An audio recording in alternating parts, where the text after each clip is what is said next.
an honor to be among esteemed scholars and experts, and to answer the specific question that was asked. The Taliban movement, as one of our previous guests so eloquently explained, are influenced by Deobandi thought to an extent, but I would argue that Deobandi thought is one of many different ideologies that are part of the broader Taliban palette of ideas and influences.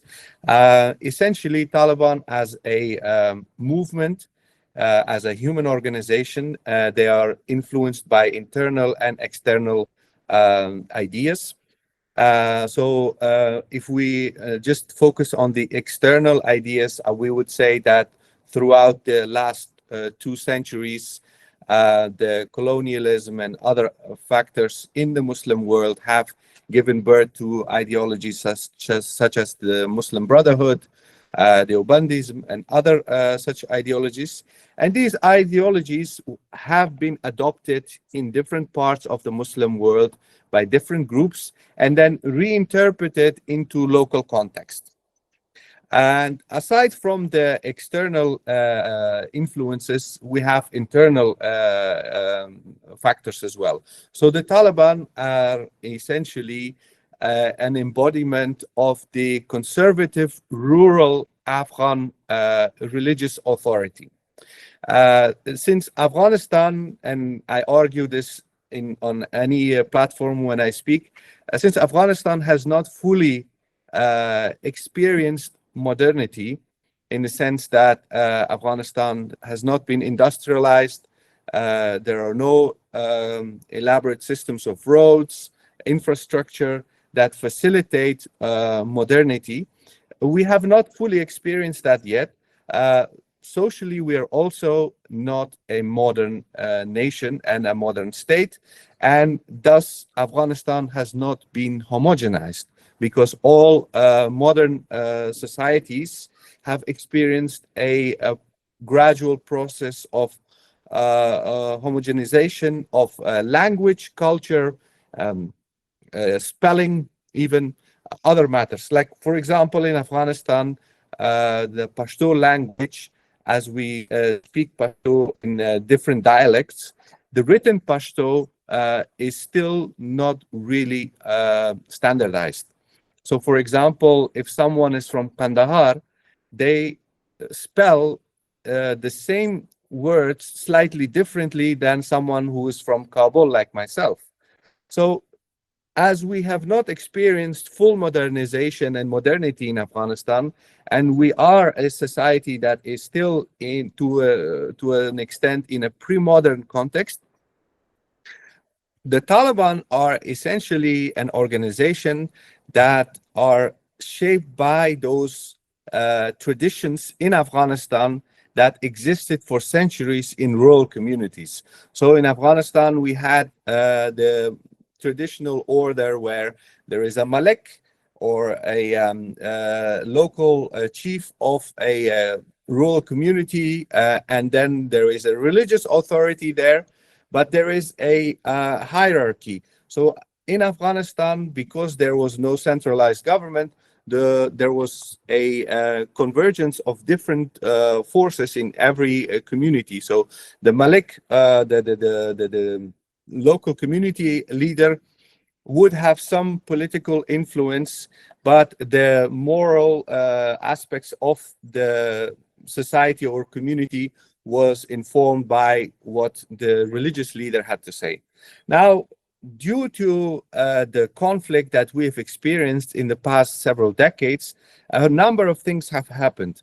For example, when the communists took over in Afghanistan in the late 70s and early 80s, what they did is they tried to eradicate all traditional structures. So they killed a lot of maliks, tribal elders, community leaders. They killed a lot of religious figures, because they wanted to create a modern utopia, a modern socialist utopia.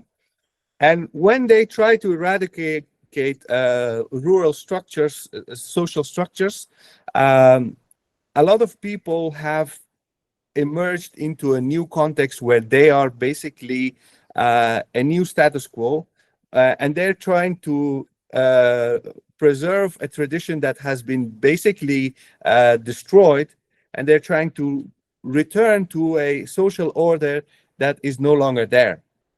And the Taliban, to a large extent, what they're trying to do is return to a social order that has been uprooted due to the communist revolution, the displacement of millions of Afghans over the decades, two subsequent foreign occupations.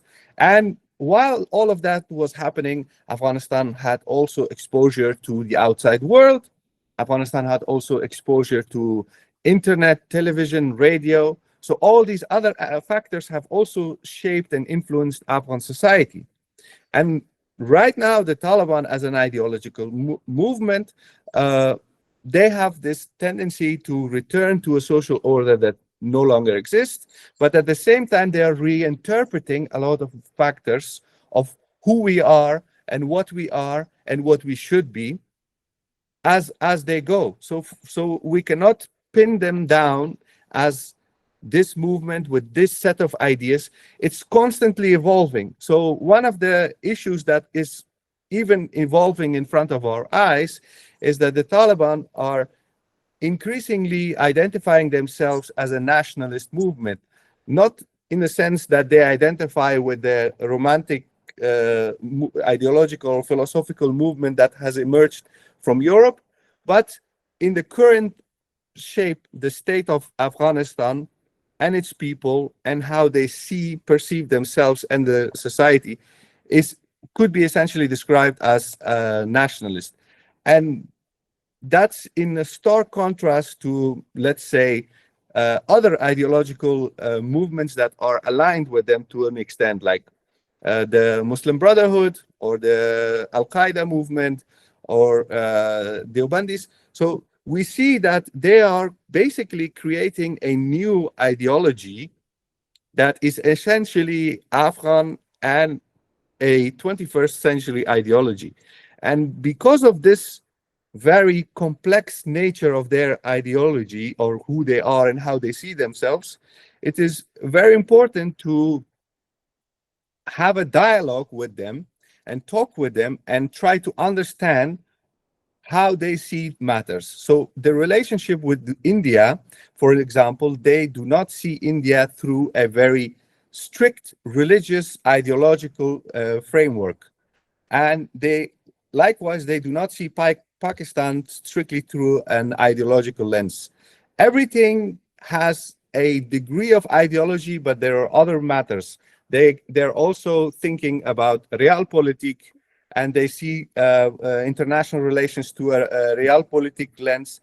And this is why the engagement that I have witnessed between India and Afghanistan in the last 4 years, in my opinion, is very fruitful, because for the first time we see a state emerging in Afghanistan that is capable of being, on the one hand, in search of its own identity and its own self-image, but at the same time engaging with the rest of the world.